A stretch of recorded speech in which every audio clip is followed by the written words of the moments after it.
All right, that was quick. KOPN Columbia, 89.5 FM. Mid-Missouri source for in-depth news, diverse talk, and music of the world. It is more than radio. It is your community radio. KOPN, 89.5 FM, and streaming live on the web at kopn.org. It is just a minute or so before 9 o'clock on Friday, the 1st of June. First Friday, as it were. And welcome to the program. You are listening to Open Mic Radio. And this is a 1-hour program every Friday morning where we talk to local, regional musicians, artists, and just people kind of in and around this part of the country. Today, my guest is Bartholomew Bean. He will be with me here in the studio in just a few minutes. But before we get to that, let me take care of a little business here. Tune in Monday afternoons from 3 to 5 p.m. for the Real Deal Country Show with host Woody Adkins.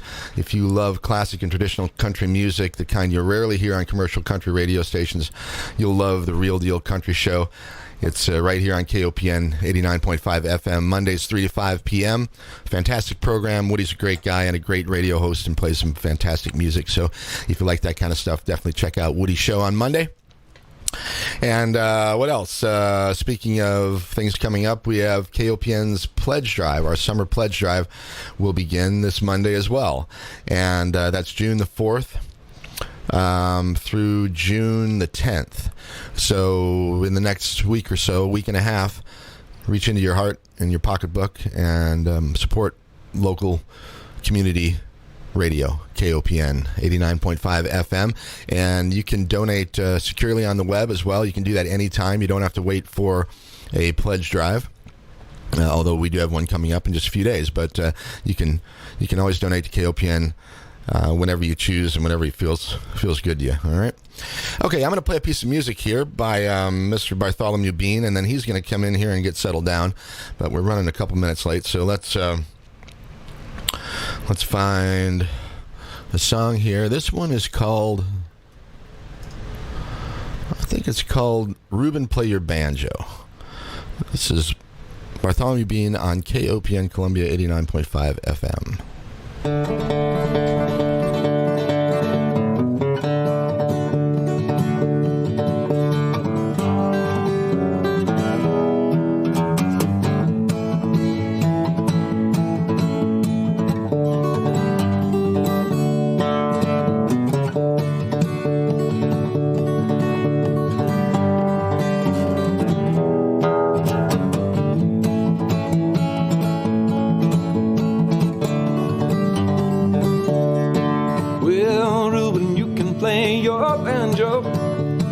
All night long, we've been waiting all your life just to hear you play your songs. Well, Reuben, you can play your banjo all night long. We'll be sitting around the fire just in case we can sing along. Well, I was just 16 when I had a dream about playing on my daddy's banjo. So when I picked it up and I made a sound, I found I couldn't let the darn thing go. Well, it just felt so good, I just knew I could keep on playing and let that music flow. I would just hit them strings to let them ring when I was playing on that old banjo. Well, Reuben, you can play your banjo all night long. We've been waiting all your life just to hear you sing your songs. Well, Reuben, you can play your banjo all night long. We'll be sitting around the fire just in case we can play along.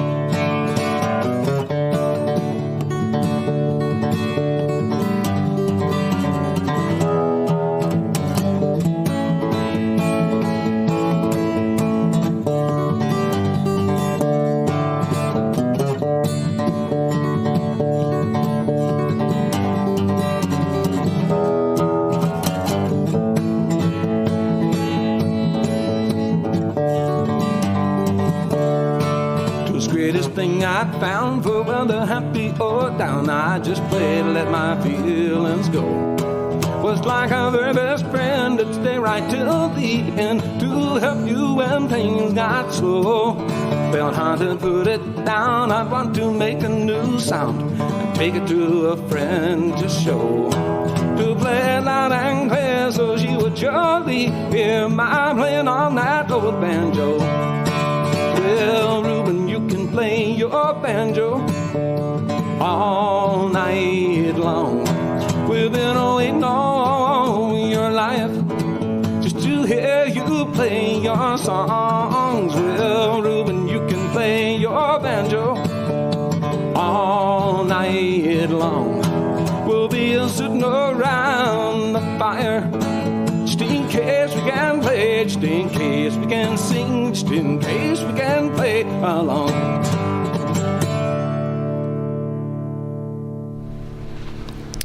All right, that was Bartholomew Bean, and you're listening to it here on KOPN Columbia 89.5 FM. Speaking of the man, I got him right here in the radio station studio like I had many years before. It's a deja vu. Bean, how you doing, man? Okay. Let's see, where are you at? You are on this mic. Sorry about that. Say hello, Bart. Hello. A little bit closer to your microphone if you don't mind. All right, shall I bring it out? You can bring it out, and I can turn it up too. So. Yeah, how's that? Yeah, that's not too bad. Okay. So, for people who are unfamiliar, Bartholomew Bean is a local, regional musician, artist.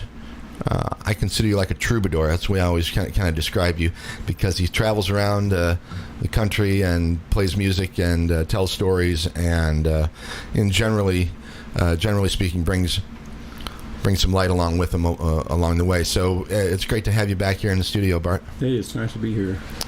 What's been going on these days? Well, just trying to prep for summer, and sometimes I get to put in a garden, and I think I'm going to try that again, even though it's getting kind of late in the season, but I usually plant late gardens. Yeah, you're quite a farmer. I remember, are you still making wine? I do make wine on occasions, yeah. I enjoy doing that. Well, I haven't had any of your wine in a couple years. I remember back, 5-6 years ago, you were making a wine that was sort of had a little bit of note around the region. It was unique in the sense that you were making it out of tomatoes, if I remember correctly, but it was also had a little bite to it. Tell me about that. Yeah, it was a tomato-based wine, but it was seasoned with the habanero pepper. Habanero, that's what it was. So that gave it a distinction that everybody remembered. Well, yeah, there was a summer or a year or so where a lot of people were talking about that wine, actually. It was, yeah, people were, I think they were enjoying being surprised by a little bit of a spice there. But I'm glad they were. I'm glad it was good. I mean, it seems like everybody appreciated it, so I appreciate that. That was good news. All right. Well, it is Friday, the 1st of June. It's First Friday, and I really hadn't thought about it before we came on the air, but there's a lot of music and a lot of entertaining going on in the Columbia area tonight and around town. Are you familiar with First Friday? Have you ever been hanging around for that? I have, yes. Are you going to be out tonight? I think that would be a good idea. Yeah, I think so too. Hey, before we get going, too, I want to say thanks to Ruth and Jeff, Ruth Acuff and Jeff Mueller, who were here last week, and we had a nice conversation and got to listen to some of their diverse catalog of music from over the years, some old stuff and then some new stuff too. But I know you've known Ruth and Jeff for a long time. I have, yes. Both fantastic musicians and cool people. So, all right. So today, though, we got you in the studio. So I'm going to have you play a couple songs for us, and then I want to do sort of a proper interview, and I want to talk a little bit about your background and who you are and where you come from and how you kind of got the way you are. All right. Sure. But I'll let you start off with something, anything you like. Pick a song for us, and yeah. And these are I have a couple recent songs that kind of have come into fruition, I guess you could say, but this first little song is called "It Was an Experience on Paris Road" one day a year ago, and it's called "The Girl in the Lime Green Pickup." All right, great, everybody. This is Bartholomew Bean on KOPN Columbia.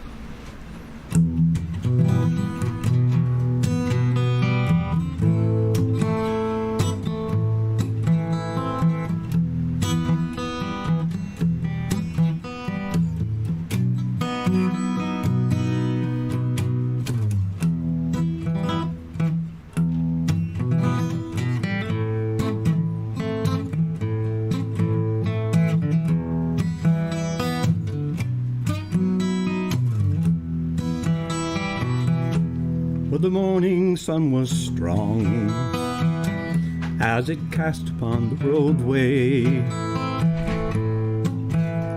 The moment was truly set for something demoniac. At a distant glance, my attention shifted sideways to catch a lime green pickup and a woman with a flip in her hair. Oh, how elegant the windshield framed her face. How so regal was her poise as she drove her lime green pickup with the tips of her fingers and the twinkle of her toe.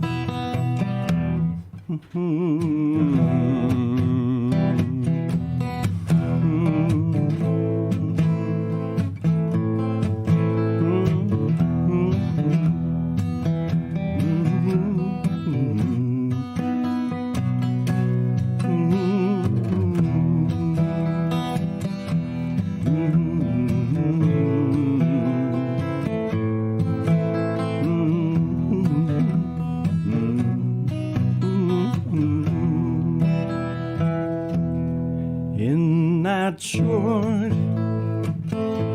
and sideways glance, a curious second when our lives did dance, merits the instant to take a chance. Oh, a blur of a short romance. And so my life in that moment has been touched by a happenstance, if one would consider it as such. When a lime green pickup and a beautiful face did cast a spell in a moment of grace. Oh, how elegant the windshield framed her face.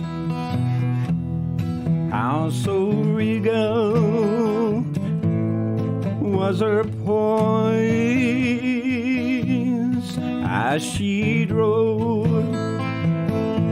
her lime green pickup with the tips of her fingers and the twinkle of her toes.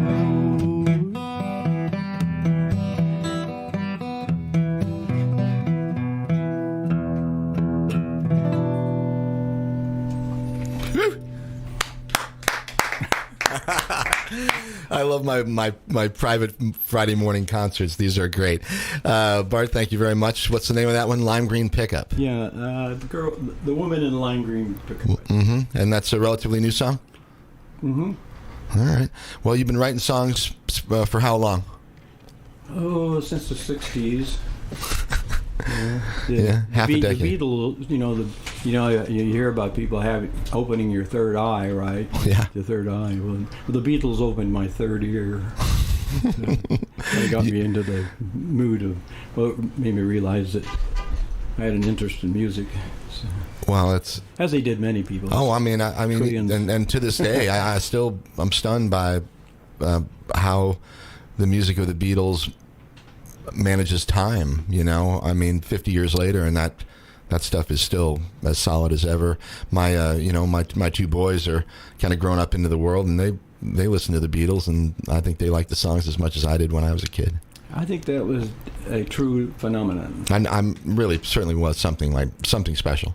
In fact, I always wondered how, because that was during the Cold War, of course, and we were all strung out on fear of other people attacking, like the Russians. Mm-hmm, we seemingly still are for some reason. But I always wondered if their music, got into the USSR and so on and so forth. We met a woman through a musical organization who traveled to Russia in 76 and 78. Julia Dunsworth, I believe her name was. Mm-hmm. She said that she was asked to come and visit a janitor in the place she was staying when she first went over there in 76. And of course, they couldn't really do it legally, but she got the address and went over to his family, and they had dinner together. And he saw she had her guitar case, so he invited her to come over and bring your guitar, Yeah. So she went over and had dinner with his family, and then after dinner they couldn't speak each other's language, but they sat around and played Beatles songs. So it did make it over there. Yeah. Yeah, and I think now these days, after this many years, if you're a music fan anywhere in the world and you're not familiar with the Beatles, I'm not sure where that might occur. But were you? Did you have music in your family? Were your parents musical at all, or? Yeah, my father, his family was rural farm, Missouri farm family, and everybody. I mean, it seems like people not having TVs back then played instruments, and he and his sisters actually sang at a alumni banquet one time, and there was a photograph of them all together singing for one of the the gathering of the high school reunion things. And the other thing I recall was when I was young, he had played in a local group there, and they do songs like Mr. Sandman and things in the 50s, Right. And I had an older relative, an older cousin, that said that she remembered when she went to high school, she would, probably the same time period, she would walk downtown and they would hear them rehearsing in the local garage so they were like a garage band before, but it was like a commercial garage. Right. What part of Missouri were you born? I was in northeast Missouri, in the little town I'm from is called Gorin. Gorin. Mm-hmm. Huh. And the home of Ella Ewing, who was Missouri's gentle giantess. The tallest woman in the history of the world, or something like that, right? I imagine there have been other equally as tall, but at that time period, she was known, and she was from that area. And also, at the same time period, although people didn't really find out about her until much later, a woman named Sedona Miller married a fella from Memphis, and Mr. Schnibly, and they moved out to Arizona to set up a trading post. And that became Sedona, Arizona. Is that right? Yeah. So Sedona, Arizona was named off of a woman who's from your part of the woods. Right. She came from the same town. I'll be darned. You ever been out there? I have. Before I knew anything about that. I mean, I heard about it through friends who heard it from Paul Harvey.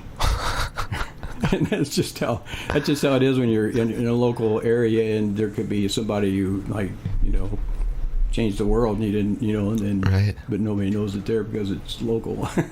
It's weird. There's a lot of stories like that, names that are unfamiliar to a lot of people, and it's like, wow, that person, woman, man, I mean, and so many that are unfamiliar to most people, but really had a remarkable role somewhere in history, Yeah, they did, yes, and I'm surprised. I mean, I think it's the same with every part of our country.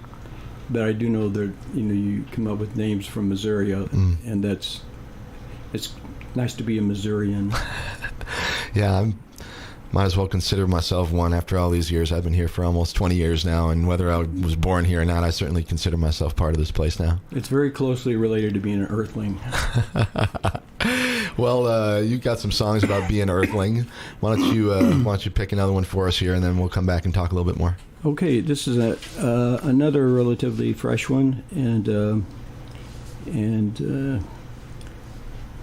I'd like to do. I did this on Jackie's show too. I did both these songs at Jackie's show. Which one? Jackie does a lot of things. Sunday morning. Oh, cool. All right. Once again, Bartholomew Bean on Open Mic Radio, and Bart, thanks for coming down and playing some songs for us. Oh, my pleasure. All right, here we go.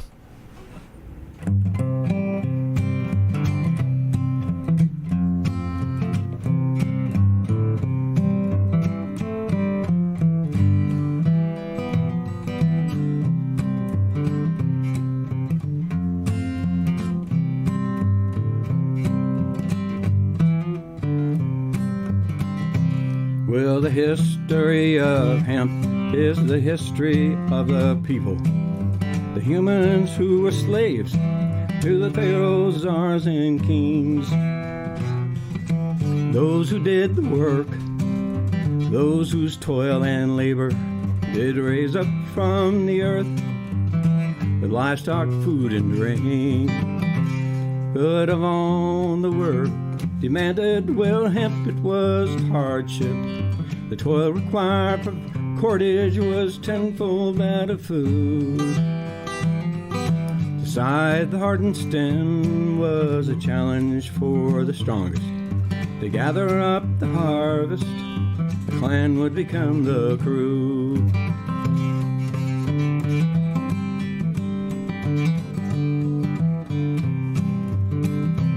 All the bundles of cut stalks were carried by the children, were carried by the women, were carried by the men.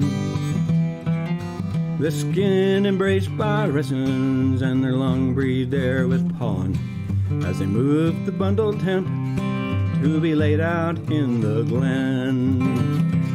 And of all the work we demanded, well, hemp, it was hardship. The toil required for fiber was tenfold that of food. Beside the hardened stems was a struggle for the strongest. To gather up harvest, the tribe became the crew.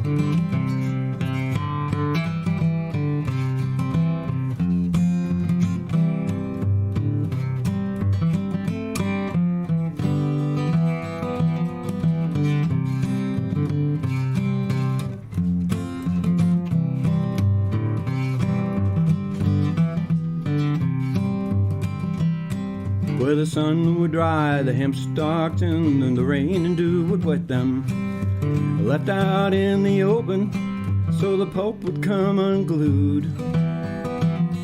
So when the stalks were weathered and the pulp was proper retted, the moment came many bundles were gathered by the few. And of all the task demanded, well, hemp, it was a hardship. The toil required for fiber was tenfold that of food. Beside the hardened stems was a struggle for the strongest. To gather up the harvest, the hamlet became the crew.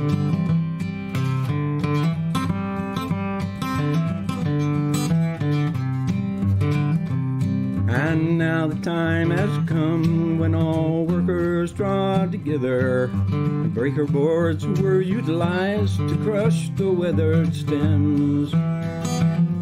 Countless hands now thrashing like a group of people dancing, flailing the strands of hemp against an oaken fence. And of all the work demanded, well, hemp, was a hardship. The toil required for cordage was tenfold that of food. Beside the hardened stems was a struggle for the strongest. To gather up the harvest, the village became the crew.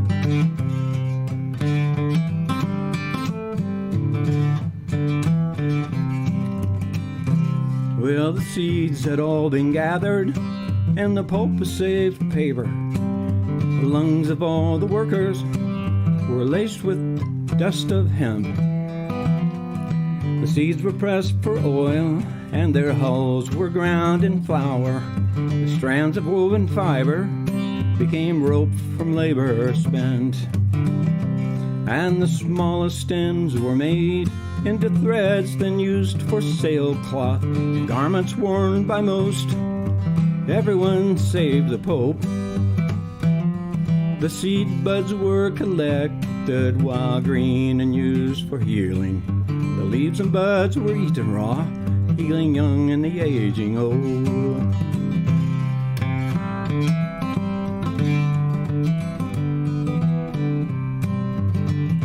From Many thousands of years humans worked in all the hemp fields. Sailcloth, cord, and rigging were demanded to claim the glow.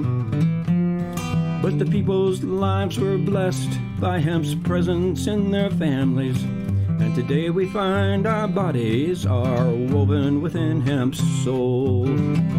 So the history of hemp is the history of the humans, the people who do so long to know again its lovely song.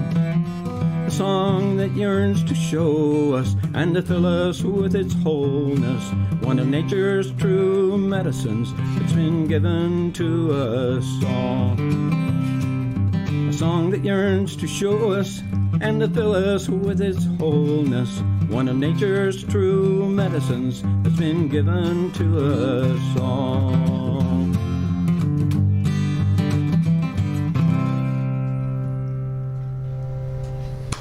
Very nice. Thank you, sir.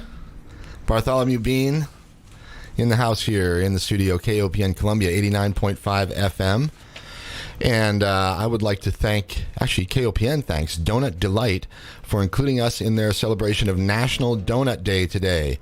Glazed cake and filled-to-order Long Johns and Bismarck donuts are available today and every day at Donut Delight, located at 1301 Vandiver Drive in Columbia. And there are some donuts out there in the green room. And I noticed that. Oh, man, I had one a little bit ago. It was yummy. Very nice. Thank you to Donut Delight for the donuts and for being a great sponsor here. Okay, Bean, tell me a little bit about that song. Obviously inspired by the ancient historical plant hemp. Yeah, years ago when Nixon tried to get research against hemp, they kept coming up with positives instead of negatives. Right. And he did that twice. I think third time they pushed it through, and then they got it, criminally registered. But at any rate, so I just thought, okay, well it sounds good, but it just the whole atmosphere about marijuana and stuff was so weird, and so it was like fearful, and dangerous. It was made to be such a horrible thing. Yeah, for decades there was what a campaign of misinformation that went, that for literally 70 years. When was the act, the marijuana criminalization act? I think it was in the early 30s or something. Right. And that Jack Herer. Jack Herer. Yeah. He, when he wrote that book, The Emperor Wears No Clothes, about the marijuana history, I thought that was a revealing thing. Yeah, it's a brilliant book. Jack passed away a few years ago, but he was a real smart man, and I think that book still, The Emperor Wears No Clothes, is probably the go-to book if you really want to know about the history of hemp and cannabis in not just this country but around the world, and it's really real eye-opener for sure. But the thing that really, I was learning those things along the way, but what really opened my eyes was the information that human people have receptors for cannabinoid, right? Yeah, it's part of our neural makeup. Exactly, it's our neural makeup. And then it dawned on me one day, well, okay, that makes sense, because we had to do all the bloody work that was involved in harvesting that stuff and making, rope and sailcloth and rigging so they could go out and have war. That's right. It was a big part of it, for sure. It was the original military-industrial complex. And the people who did all the work were not machines, because they were just our families. Weavers and farmers. All the way back to so all the humans were like intertwined with hemp because of that fact that we developed those, because we were associated with the resins and all the other chemical makeup of the hemp plant itself. We evolved with it. Even sort of phraseology that we use, like we use metaphors of weaving for like telling stories. And we use cloth metaphors for a lot of things. I imagine people sitting around fires, in the old days and telling stories while they were weaving hemp, and I think that's probably has something to do with the fact that that's what we still associate storytelling with. He wove a great story, or things like that. There's some other examples like that, but I'm sure that it's in our nature. The aspects of I guess what a point that I had thought of that I'm almost certain is probably the reality, because all the medicines that were made with him during the 1800s, how it evolved as a medicine. Yeah. I mean, just through the exposure, being exposed to it as people who work with it all the time, I think people realized that they benefited from it, physically. Just the handling, etc. Yeah, and just like all plants were valued for their different positives, and so that's why it was used in medicine as much as it was in 1800s. Well, it's an interesting story and a remarkable one that may be coming back around. There's quite a bit of forward movement in the right direction. I think we'll have to see what Missouri does this year with regard to medical cannabis and recreational eventually, but commercial too, right? And commercial. I mean, certainly for a state like Missouri, a crop like hemp. That's a cash crop that'll grow anywhere, and it's real good for the soil. It's real good for a lot of things. You can grow it without pesticides. There's a lot of advantages to growing that. Not to mention what you can do with it once it's grown. So. Hopefully these laws are starting to change. And I'd gotten a seed drill you drill wheat with in the field. You put the seeds tight rows of seeds, and in one of the settings under the flap in the back of the seed drill where you put the grains and stuff, it had a designation for how to set up the seed drill for hemp. Is that right? Yeah. I'll be darned.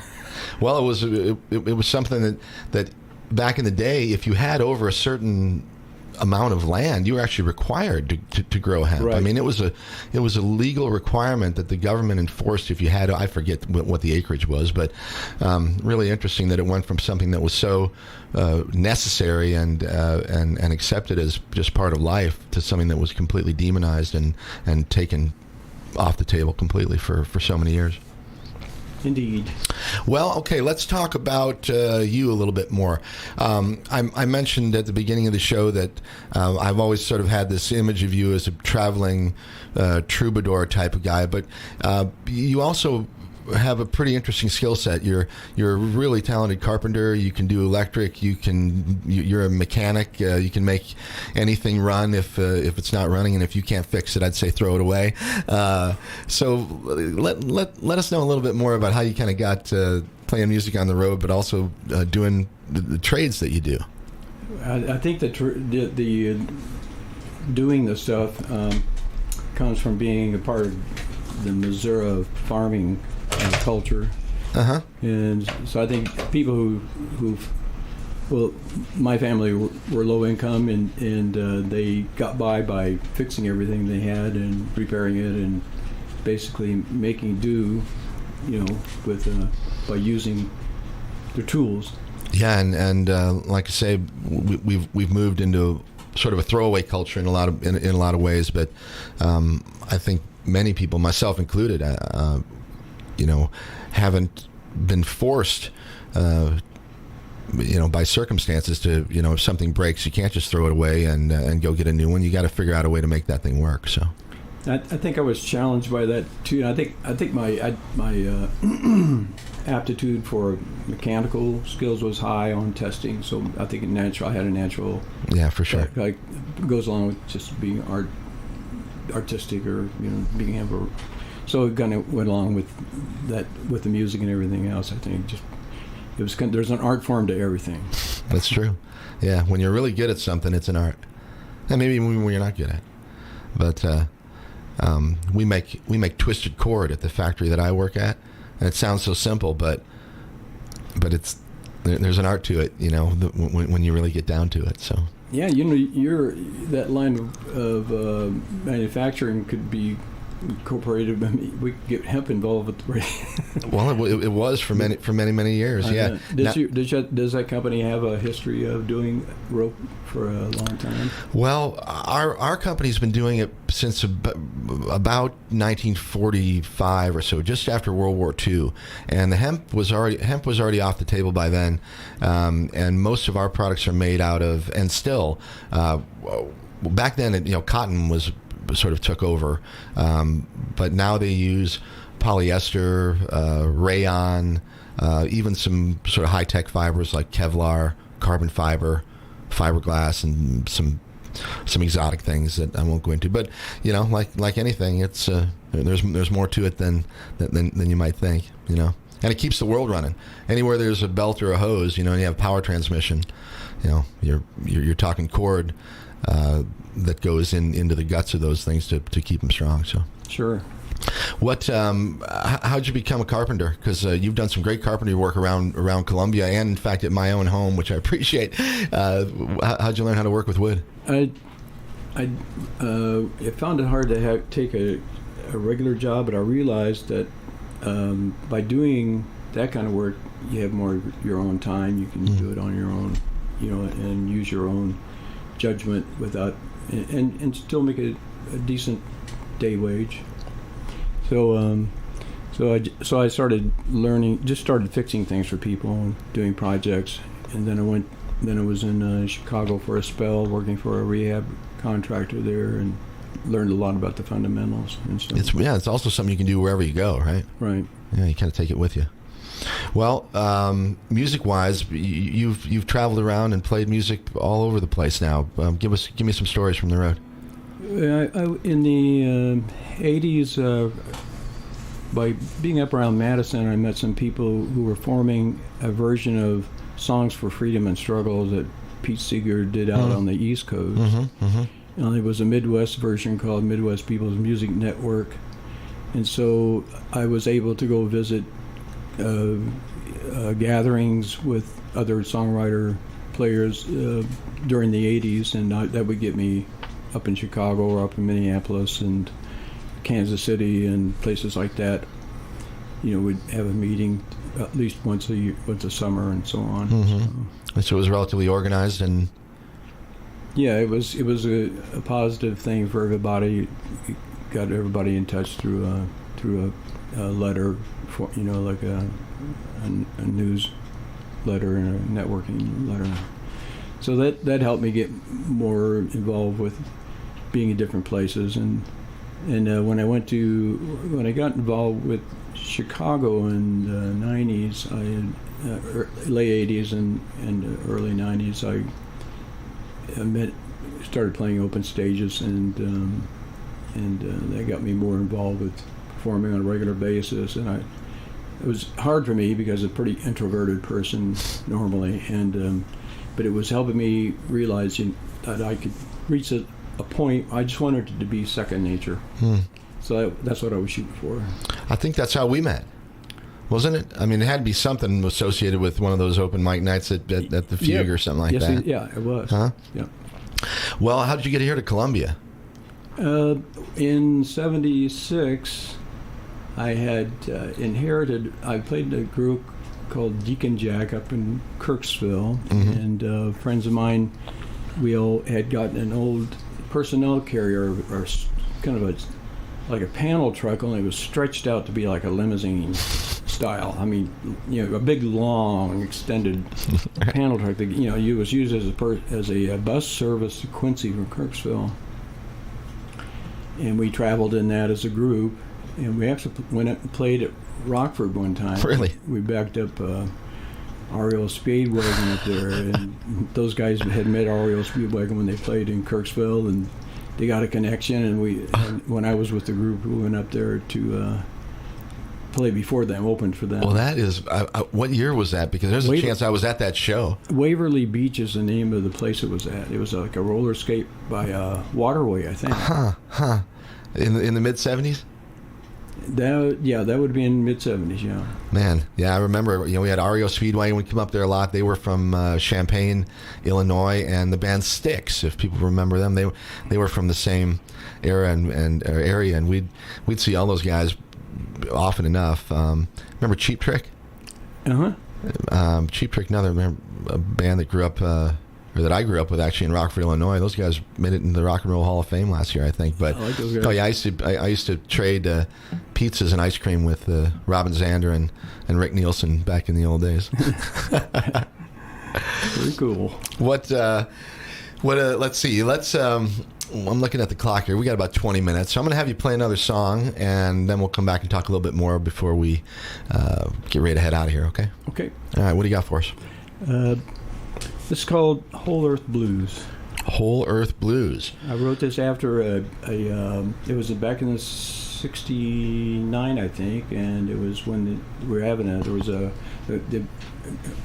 American Black Collegiate organization up in Kirksville. Mm-hmm.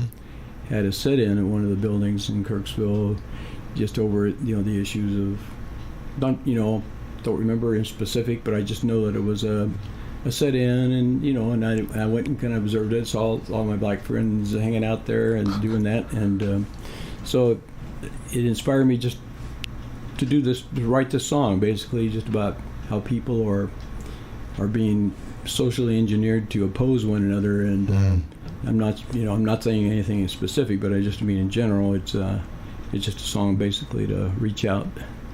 All right, fantastic. This is Blues. All right, Bartholomew Bean, KOPN Columbia 89.5 FM.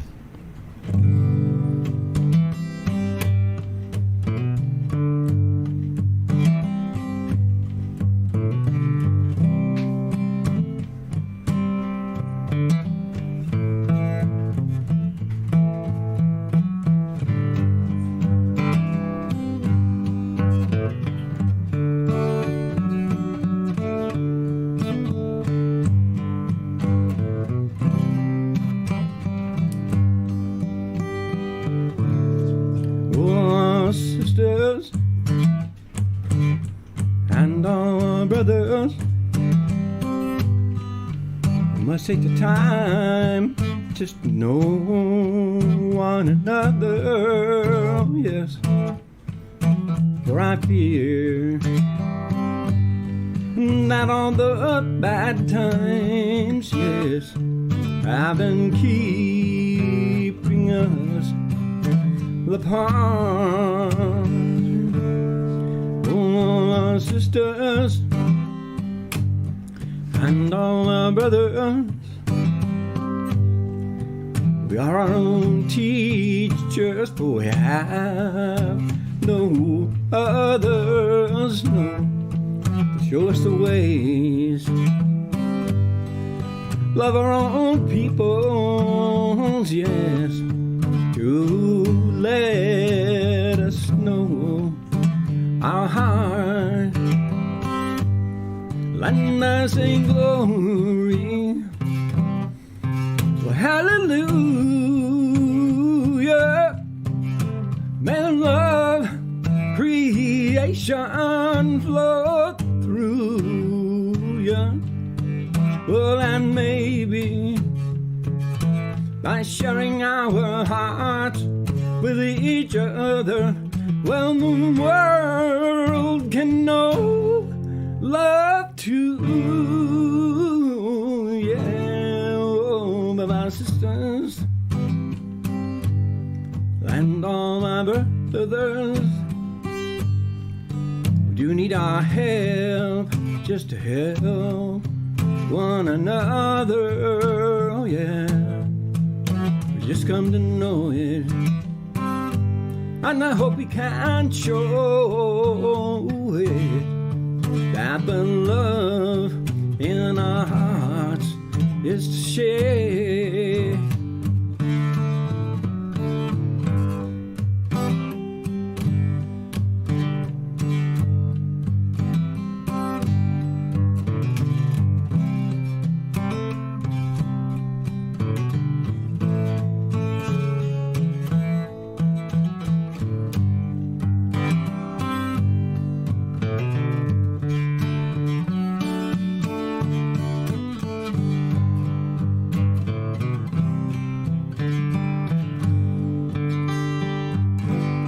Lend us in glory, hallelujah. Oh, may the love creation flow through you, and maybe sharing our hearts with each other, well, the world can know love too. oh yeah, oh, but my sisters and all our brothers, we do need our help just to help one another. Oh yes, we just come to know it, and I hope we can show it, that the love in our hearts is to share. Oh, that the love in our hearts is to share, that it is to share.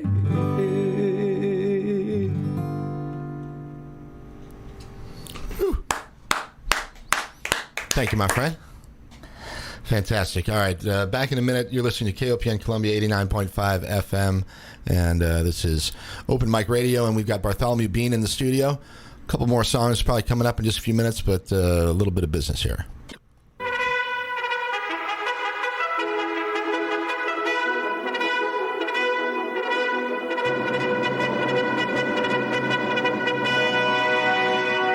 Radio Rangers on the air! Ride the radio range from bluff top to river bottom. It's the flora and the fauna of the state of Missouri and everything in between. Only here on your community radio station, KOPN, noon to 3 p.m. on Sundays. Ride with the Radio Ranger and the Pygmy Pony. That's KOPN, Columbia, your listener-sponsored community radio station, 89.5 FM. That's right. Catch the Radio Ranger every Sunday from noon to 3. Fantastic radio here on KOPN Columbia, 89.5 FM. And you're listening to it here on a beautiful Friday morning. It's going to be hot today, but sunny. So for everybody who's going to be getting ready for First Friday, and Art in the Park is coming up this weekend. It's going to be warm out there, but the weather looks like it's going to be really good, and I hope everybody gets involved, or at least a lot of people get out and about and show up for some really great stuff going on in Columbia this weekend. My friend Diana's in the studio with us too. I think Diana, why don't you grab a mic real fast, and we'll talk about Art in the Park for a second here. Bean, you're still on the air too, so you can say hi to Diana. Hi, Diana. Hello, Bean. There you are. Diana, what is your, for those unfamiliar, Diana hosts a program called Speaking of the Arts, which comes on right immediately after this program.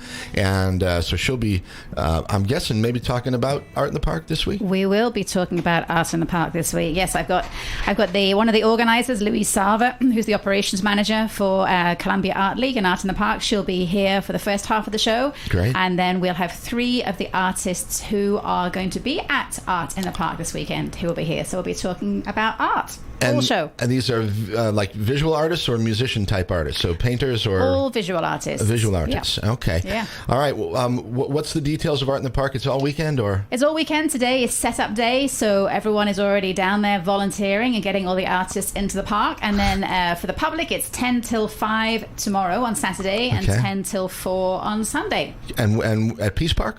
Stevens Lake Park. Stevens Lake Park.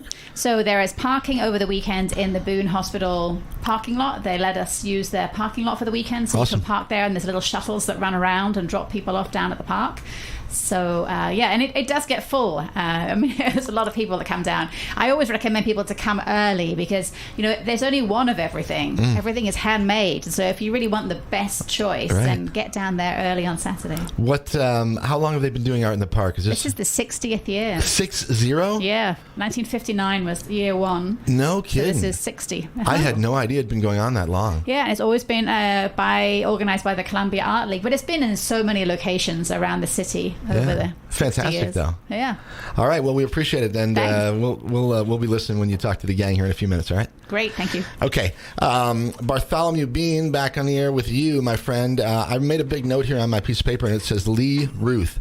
I would like you to talk a little bit about your relationship with Lee, how you guys met, and just a little bit about him. He's been an icon here at the station and in Columbia for many, many years, and I know you guys are friends and have a little history. Yeah, I met Lee in '76. I had taken that airport limousine panel truck, and dedicated to the bicentennial. I wrote the Declaration of Independence on one side, and then the other side I had some questions about corporate ethics. So, but I did it on a trip to take my neighbors down to Florida, down to Melbourne, Florida, and then on the way, when I was in Melbourne, I wrote the Declaration on one side and put bicentennial bus on top of it, and then when I went to Atlanta to visit another friend on the way back, I wrote all the questions about corporate morals, ethics, and agendas. Gosh, so, I hope you probably had to write really small. Well, I mean, it was a big buzz, but and nobody could read it. I mean, it was just written on there. It was I thought, the hippie buses and all the colors and all that were going on. I had more interest in getting some information across. So. And there wasn't any internet, so what else could I do? That's right. Yeah. And so, how'd you come across Lee? So on the way back, I went down to Stevens Farm. I went to Atlanta. I went to Stevens Farm in Tennessee, and a lot of people there were needing a ride back toward St. Louis and Columbia. So I had like 14 people in my empty personnel carrier coming back, and so went to St. Louis, came into Columbia, and I had played at the Shea one other time, and I went there and I was visiting with them about the possibility of maybe playing some music there. Mm-hmm. And I walked, but I knew KOPN had just kind of had, it was like a couple years in the works, mm-hmm. and I asked. Well, I saw a guy in a wheelchair that had flames on the side of it. Had like those cars on flames on the cars. Right. So he had his wheelchair, but he had flames painted on it. So I was talking to him about that, and he says, awesome. "Well, I do a show on KOPN too." And so I said, "Well, are there any music shows that have people come on and play like live music?" And he says, "Yeah, you should get a hold of Lee Ruth." And that's what I did. I went up to. I'll be darned. Up to the station, came up here to the station and met someone I knew from Kirksville, Danny Noviger. He was hanging out here, and then asked around about Lee, and they gave me a phone number, and I called him and visited with him, and next thing you know, he had me come on probably about that same time period. I forget, but yeah, it was about the same time period when I was in town right then. That was spring. May, June of 1976. Interesting. Well, KOPN's kind of still like that. Yeah, it's a place you never know who you're going to run into, and there's a lot of connections made up here, and it's kind of a nexus of a whole bunch of intersections of different types of people, styles of people, interests, and just diverse group that kind of comes and goes from in and out of this place. It is. I'm flashing back to maybe 2007 or 2006 when you and I were first getting to know one another, and I know you had I had you on my earlier program a couple times, and we played music and talked about stuff, and this has been a great reminiscence of that, and I really appreciate you coming down and chatting for a little bit. I think it's great you're back on the air. Well, I'm enjoying it. I appreciate it, Bart. You want to play one more for us? Yeah, I will do that. I'll song I've done before, but I'll do it. People ask for this song. It's called "In the Land of the Giant Midgets." In the Land of the Giant Midgets. All right, you're listening to it here on Open Mic Radio, KOPN Columbia 89.5 FM. This is Bartholomew Bean.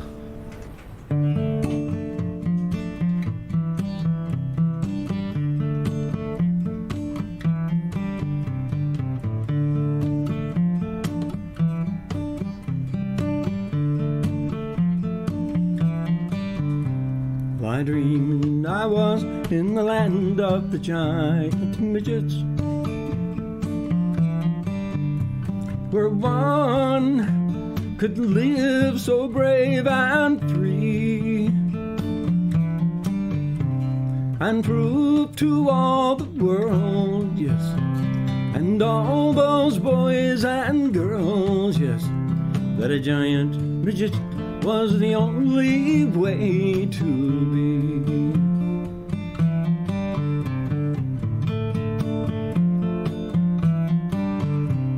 They always fought so hard for flag and country, their holy place of God they would protect. So they bombed and burned and killed, yes, till the enemy had their fill, yes, just to show giant midgets only wanted to be their friends.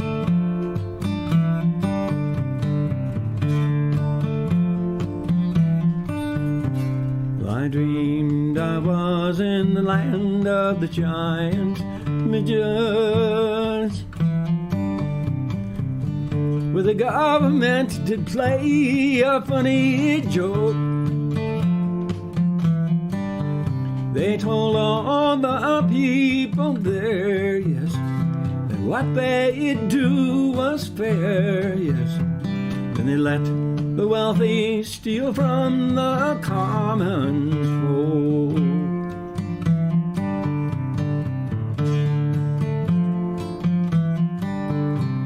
If you ever feel you dream of giant midgets, I think you'll find they're easy to see. They appear so grand and tall, yes, because they own and control it all, yes. But inside where it matters, they seem so very small.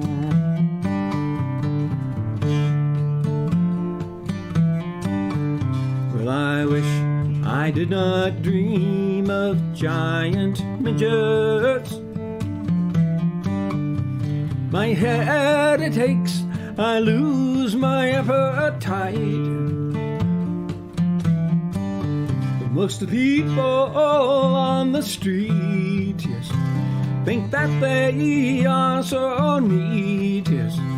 Sometimes I fear our friends are short of sight. Well, the giant midgets aren't very loose, but they sure are rigid. The giant midgets aren't very warm, but they sure are frigid. Ooh, ooh, ooh, ooh, ooh. Oh, the giant midgets count all the money in 12 tricky digits. The giant midgets destroy the earth, never do fix it. Ooh, ooh, ooh, ooh, ooh, ooh. Oh, the giant midgets aren't very loose, but they sure are rigid. The giant midgets aren't very warm, but they sure are frigid. The giant midgets count all the money in 12 figure digits. The giant midgets destroy the earth, never do fix it. Oh yes, oh my, too bad. And in this last scene, we see the giant midgets walking hand in hand off into the sunset. Goodbye!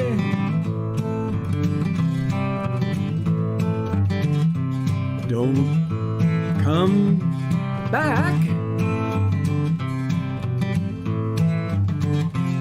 Whoops, one sort of slipped and fell there, but he'll make it okay. Why, heck, he could live in a cardboard box too.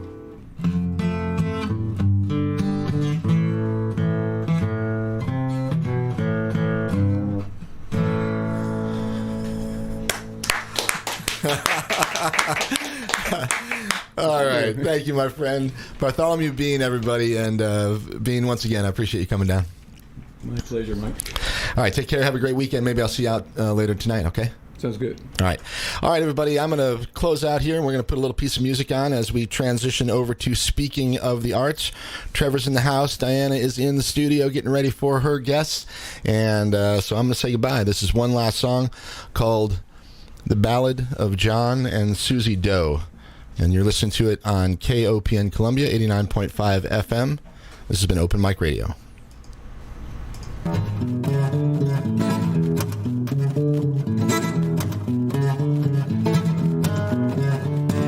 Now the child on the grandpa's feet, telling these stories about the ship see. He bounced me up, he turned me round, he tipped me over, he tumbled me down, and now we're rocking, rocking and a lullaby, singing and a slow start hopping, rocking all day long.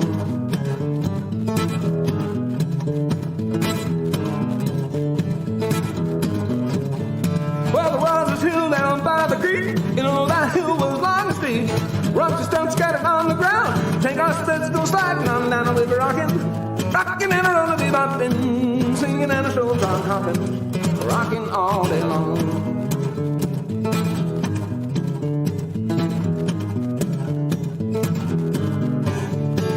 Well, me and Susie, we got kind of sweet. Rode our bicycle down the street to the stairway at the school. Took it on down, we were bound to fools, and we were rocking and a lullaby bopping, singing and a slow start hopping, rocking all day long.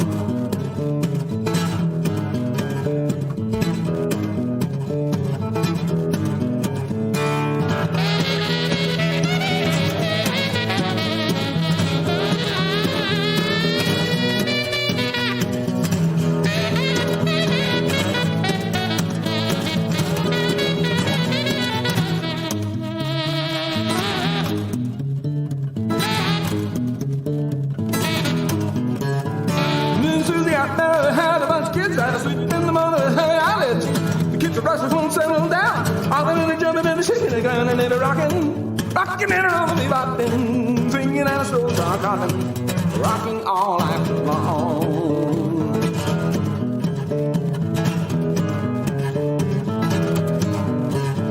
And then they're rocking, rocking and rolling, bopping, singing and a slow start rocking, rocking all night long.